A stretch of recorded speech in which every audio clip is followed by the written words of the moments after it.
So to me, that's good news. The power of God's in me, it's in the gospel, and we can release it anytime, anywhere we go. You don't have to have just gotten off a fast. You don't have to have just prayed for 5 hours in tongues.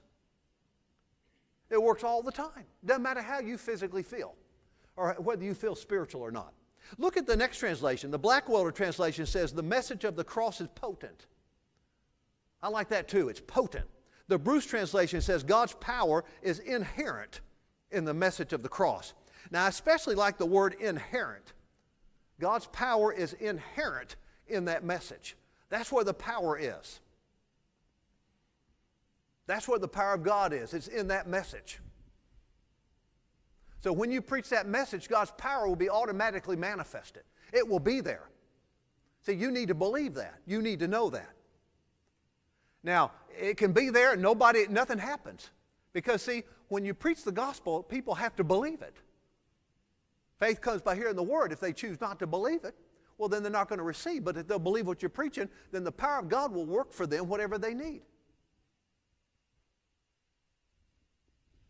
Y'all getting this tonight? Are you thinking? Good, good. So this whole, the gospel, the message of the cross, the mystery of Christ, that's our foundation, isn't it? That's the foundation of Christianity. That's why I said, I believe that as I'm meditating the Word and studying the Word like that, remember that contact pill I told you about? I believe as I'm studying, meditating the Word, I see that's the power of God being released in me. I expect to be changed every time I get in the Word, don't you? And when I share the Word with people, if they'll believe that Word, I expect them to be changed. I expect them to be changed even if they don't believe it right then because I believe it. See, you can use your faith for others. You can use your faith. I think, I don't have time to get into that, but we need more teaching on that. Because when you minister to people, they don't always have to have faith. Many times Jesus would say, according to your faith be it unto you.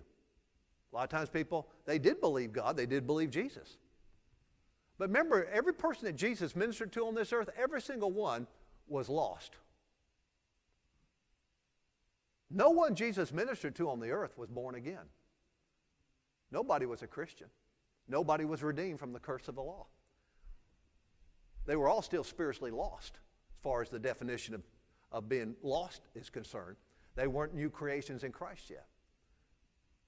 See, you can use your faith for other people. Activate the power of God. That's why you want to get really strong in using your faith.